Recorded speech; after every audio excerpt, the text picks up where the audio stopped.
everybody, welcome back to my channel. In today's video, we are going to be talking about why Tinder is toxic.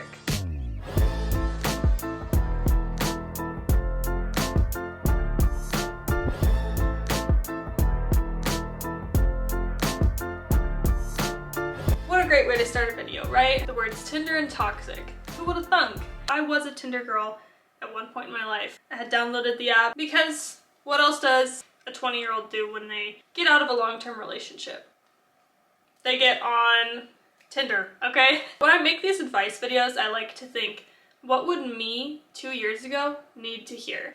And how can I get that message to the people that also need to hear that? Like 2 years ago, I had just found someone on Tinder and I had been in a previous long-term relationship. It was like a 3-year relationship. If I look back now, and I'm being honest with myself and honest with you guys because that's what I do in these videos, I was hurting. I was broken, I was lonely, seeking validation. I didn't love myself. I didn't know how to love myself. It just all around was not a good headspace for me to be in. Downloading the Tinder app did not help this situation. If anything, it really just made my mental health worse, especially in the long run. But looking back, I see just how desperate I was to be loved and blind I was because of it. I couldn't see the red flags in front of me clearly. Ultimately, in the future, that's what ended up hurting me. So I'm gonna give you 3 reasons that you should stay off Tinder. Number 1, the first reason you should stay off of Tinder is if you just got out of a relationship. Like it's a fresh breakup. You're likely lonely, sad, confused, depressed, seeking human validation. It's a quick way to get attention, but it's not a long way to maintain attention. Plus, if you get on Tinder before you healed from your past relationship trauma, what do you think 90% of the other people on Tinder are doing? They are most likely fresh out of a relationship just like you, not healed, bringing in past baggage and trauma and toxic habits, and that's how the ripple effect continues. And I honestly think Tinder is a large contributor to this high divorce rate that we're facing. And it's really sad. It really is. Because everyone on there is just as depressed as you, confused, and as sad as you. The people that get on Tinder are honestly, hate to be honest with you, but they're just looking for a fling. They're just looking for a piece of ass. You're not gonna find a wife on Tinder. And I learned that because I am wife material. This person is hurt, depressed, sad, and they don't know their worth, because if they did know their worth, they wouldn't be on Tinder. The second reason to stay off Tinder is to let the fresh wounds from your past heartbreak heal.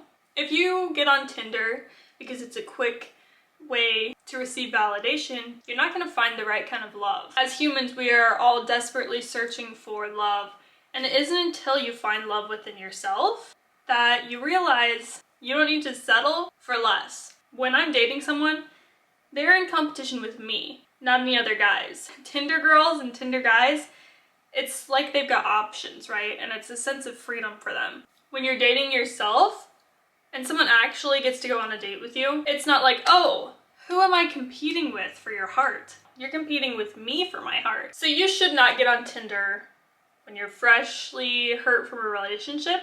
You should take that time to be alone, because you learn to love yourself in solitude. When you are forced to be alone, you start dating yourself, right? So what do people that are dating do? They go out on dates, right? So you start figuring out what you like. Oh, you like watching the sunset with a Michelob in your hand? Cool. I go do that like twice a week. Oh, you like going to the gym? Great, let's work out every day. You like reading Harry Potter? Awesome. Maybe whenever we finish the series, we can reward ourselves with a trip to Harry Potter World. Find out your likes, your dislikes. Solitude doesn't have to be lonely. You just have to learn how to have fun with yourself. Validation is what you want, but it's not what you need. What you need is to heal. You need to reflect on your past relationship, the toxic tendencies of the person you were with, the toxic tendencies you had yourself, what you will and will not tolerate in a future relationship. Because if you don't fix all that shit, it's just gonna keep coming with you, and you're gonna find yourself continuing to date the same person in a different body, and you're never gonna get anywhere. If you want different results, you have to take different approaches. Number 3, God's timing is perfect. Don't try to take your dating life into your own hands by downloading an app like Tinder or Bumble. When you are meant to meet your person, you will meet your person organically. I looked up what percentage of people that meet on Tinder actually like get married. It's 30%.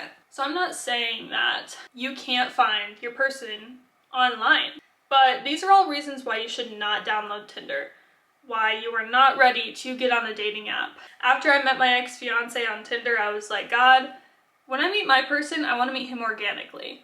I am not taking God's timing into my own hands. Tinder is not for people like you and me. If you're watching this video, you probably want a real love. Tinder is not a place for people who are dating to marry. If you're dating to marry, you need to look for love in places like church, places where they're improving themselves, like the gym or school, getting a degree, in the work field, in your career. If God made your mom and dad meet organically 40 years ago, he can make you meet your person organically today. There is no reason to take your dating life into your own hands by downloading an app like Tinder or Bumble. Tinder is not a place that you find real love because of how fake it is. It's like that song by Drake. I got people showing fake love to me.